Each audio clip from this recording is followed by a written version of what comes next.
Hello to all of our friends in many countries in the world. We're having a little meeting in this situation room. Whoever will speak will remove their mask, or it's not useful for us to make a video. We met here in early January because of kidnapping crisis. We met here in late January because of coronavirus crisis. Now we're meeting again at this moment because we're in the very strange situation where the US dollar has no value, and so when you send us money, we can do 45% less with it, and yet all the prices on the market stay the same. So we're suffering a lot, and we just wanted to be able to do two things with you. Show you our team. We're quiet, hardworking people. We don't like to be in the spotlight. We don't like to be in front. We just like to work hard, do our work quietly. So maybe it's the first time some of you have even seen most of our team.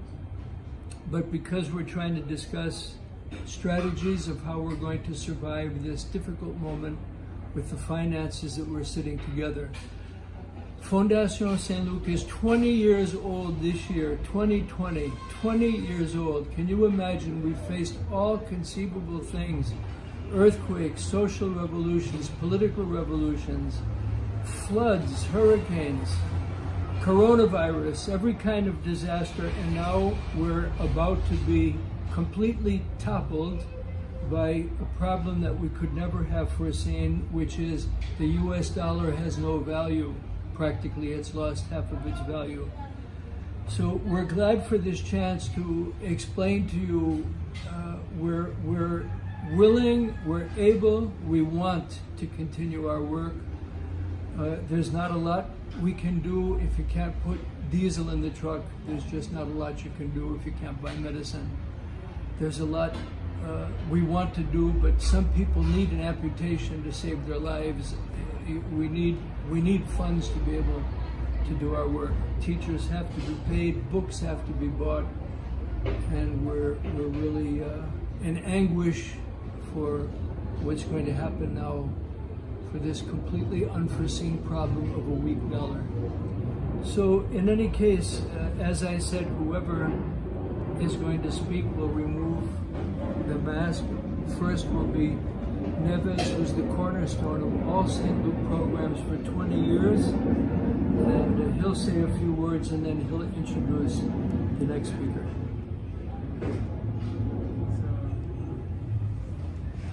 We're here to support Frederick and his request because the problem is very deep for the foundation.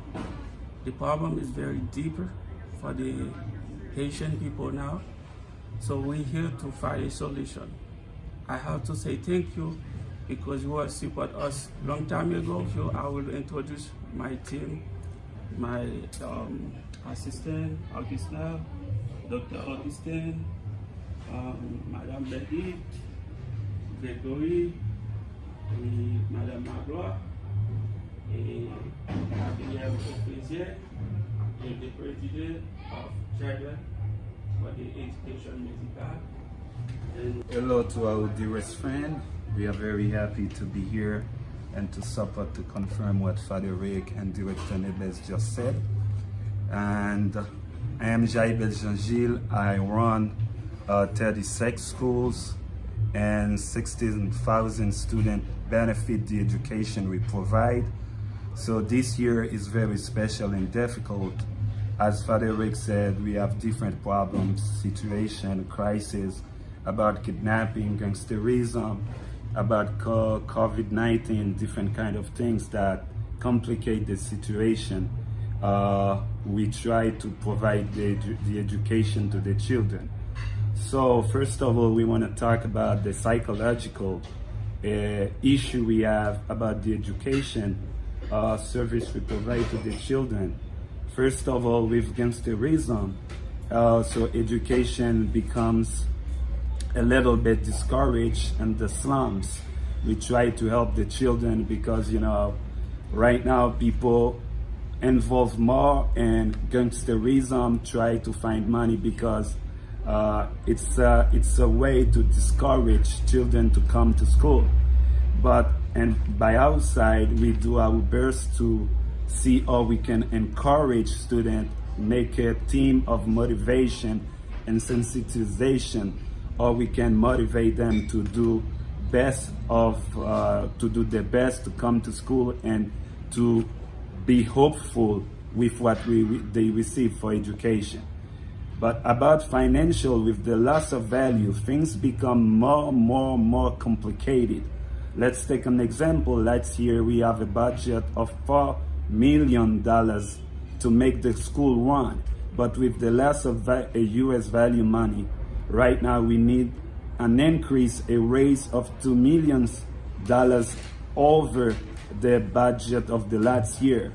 And donators to have fundraising is very difficult, and the other countries to make fundraising is very difficult. So we need help. We claim, as you did and you continue to do, we need your help to go forward with what we started. And we hope God will bless you to support and the way you can, and we can go forward with what we're doing. I'm Dr. Augustin, running the medical section of Fondation StLuke. I join my voice to the teamwork to express our anxiety going through this crisis. StLuke medical section provide care to more than 70,000 people a year. So that includes some vulnerable patients like breast cancer, cervix cancer also, and the traumatic population. We care for like more than 1,000 traumatic patients a year at StLuke. All this is put on hold with the latest crisis of the decreased value of US currency.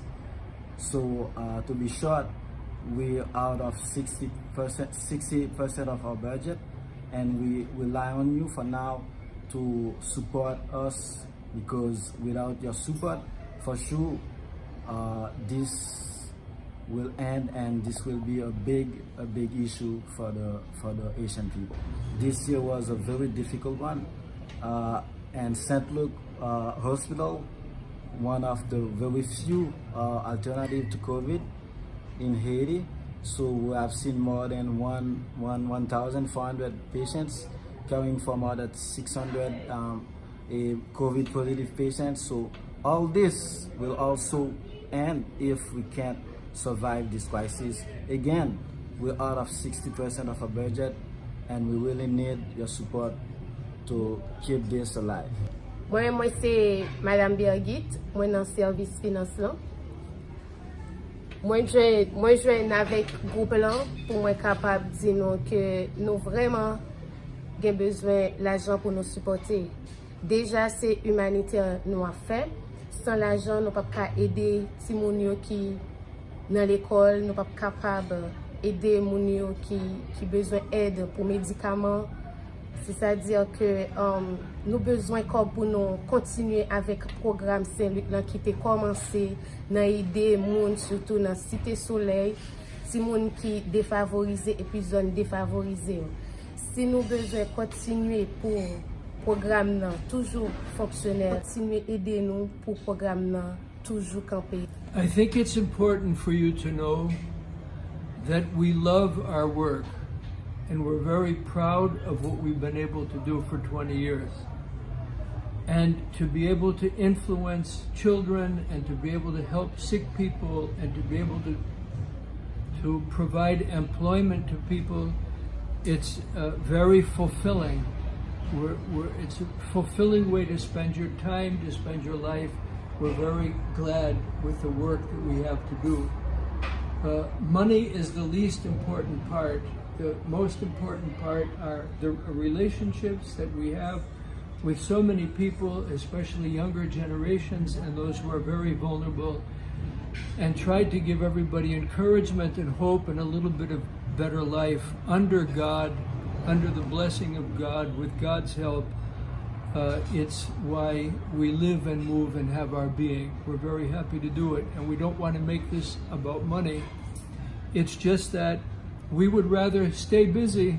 We would rather stay working. We would rather not have 50% less to do because we can't afford to run the programs. So for the way that you see it's helpful, possible for you to help us to continue to help, it's that simple, and whatever you can do, we're very grateful.